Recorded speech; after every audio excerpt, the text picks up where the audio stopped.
Brett Kissel joining me on Pure Country today. How are you? Honestly, Shannon, I'm great. I'm Yeah, so good. And how are you? I'm good. I feel like we're both living our best lives right now, which just feels really good. I can tell that you are like just in such a great place right now. I mean, I appreciate you saying that. And yeah, I really am. Cecilia and I, as a husband and wife, are doing very, very well. We're navigating through obviously new challenges as we get older, and we've got our farm and we've got our kids growing up in front of our eyes, and we can't believe it sometimes, but it's a very, very special season that we're both in, and all six of us are as a family. It's been the best last few months I've ever had in my entire life. Wait, six. Well, There's four kids and two adults, so okay. it's a busy vehicle. Yeah, I was no, like, wait. don't worry. I don't think we're having any.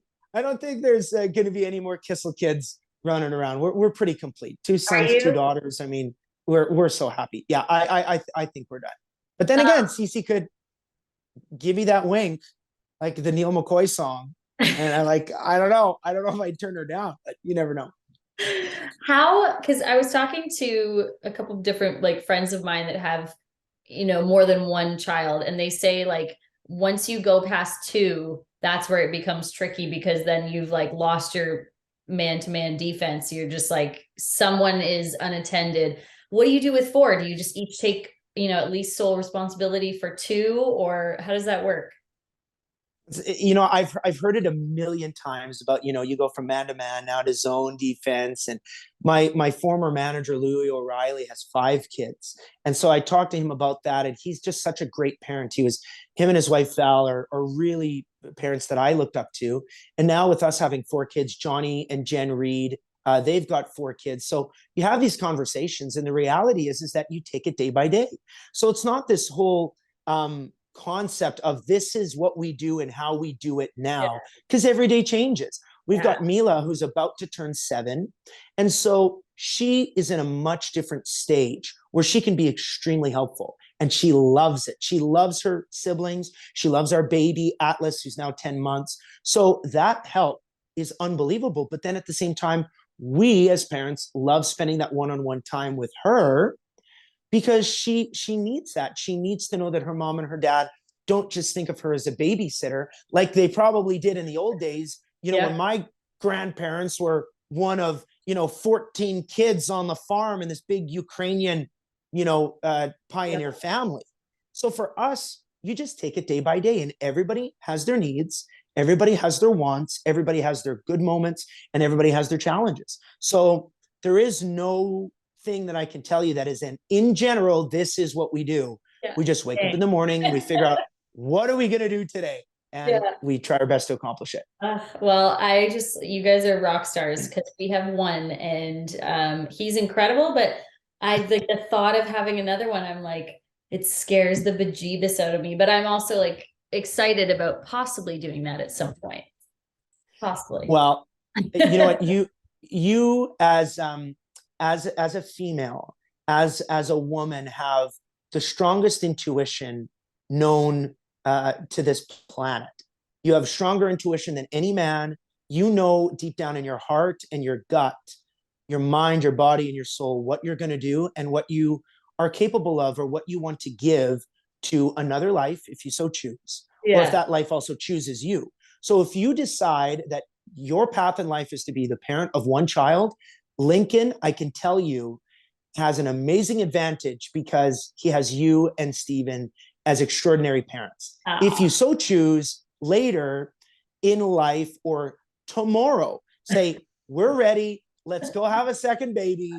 And 9 months later, you have that second, either a son or a daughter, you will know in your heart that you're ready for that. yeah. So don't let anybody tell you, oh, you should do this.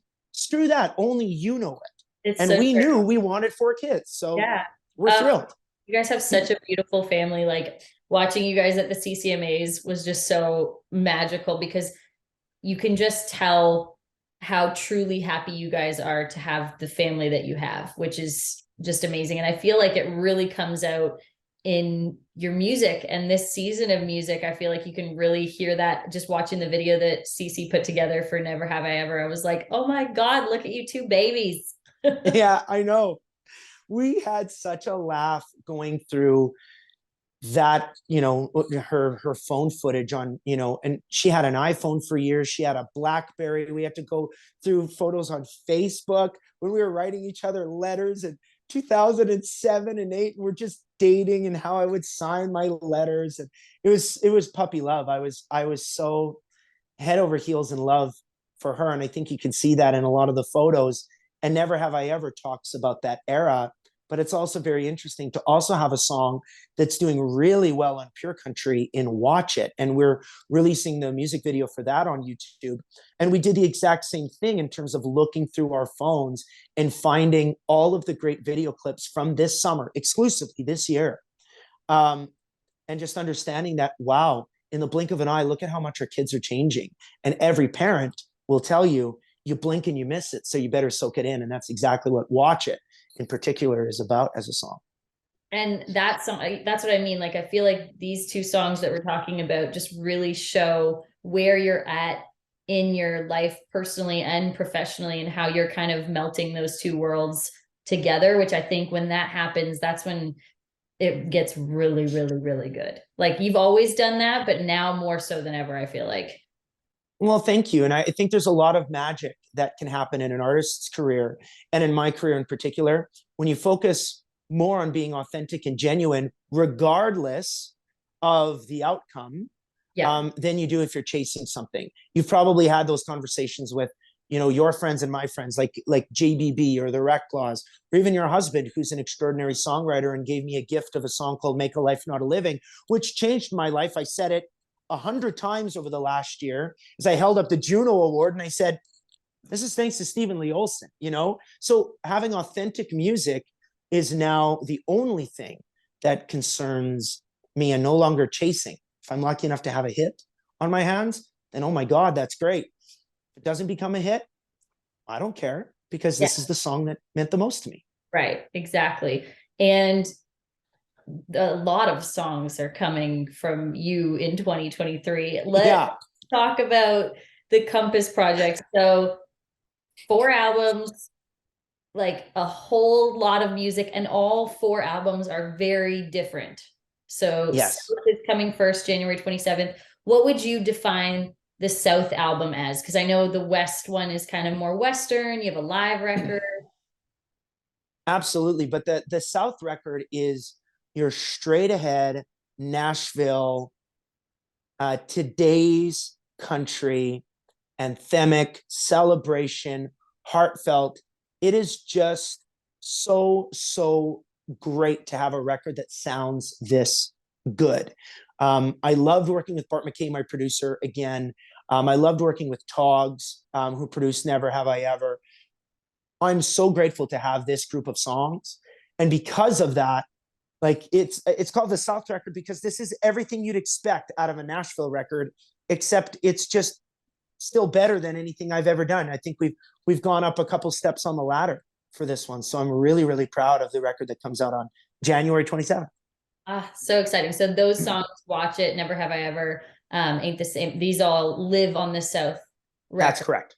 And then you have, is it East coming out next? That's right. It's late March, Okay. early April. The East record will come out, and that is very, very acoustic driven songs that are all about heart. We talk a lot about the land and the relationship that I have to, the things that have really made me who I am. These are songs all about the human experience. There's no glitz and glamour on this record. It's just all heart. And so as I've learned to meditate, as I've learned to manifest, I have all of these songs. There's one in particular I'm really excited about called I'm Going Nowhere. And the chorus goes, I'm going nowhere. Nowhere's where I want to be. Sitting in an old chair with a guitar on my knee. Rain on a tin roof, singing to a 6-string melody. I'm going nowhere. Nowhere's where I want to be. And that's the reality of where I'm at in my mind, body, and soul right now, that I'm kind of done chasing. I love to travel, but the glitz and glamour just doesn't do it for me like it used to. or sitting down at a campfire with my friends and a guitar playing all these acoustic songs. That's what gets me the most excited in this current reality. So that East record is going to be the most special and most vulnerable and I guess intimate record that I've ever done. Oh my goodness. Wow. I feel like this year, with all the craziness we've dealt with over the past 2, 3 years, has been the one you've been really waiting for. Oh yeah. I wanted to get out of the COVID era so quick and so fast. But you know what? The universe, I think, kept me in this cocoon so Yeah. that way I could plan and work and strategize and restructure my home life Yep. and also restructure my business. In this time, we bought ourselves out of our record deal. We loved our relationship with Warner Music Canada. They gave me the best 10 years of my life, but now I've got another decade.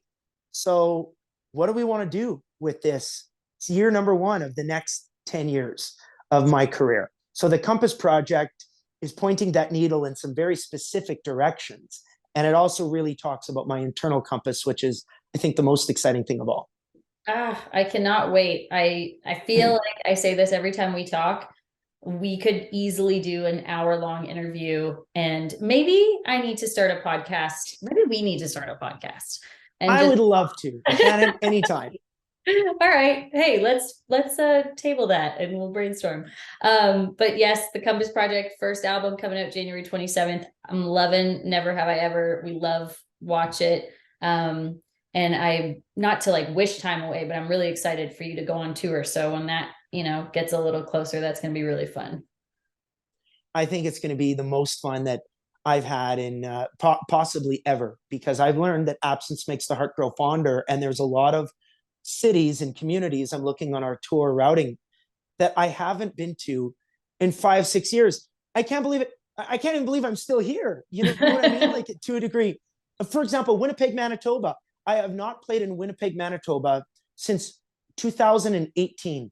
5 years. I haven't done concerts in a lot of these cities in forever. I haven't been to Moncton, New Brunswick in 5 years. So it's going to be very, very special to hit up these communities once again and show my fans how much they mean to me.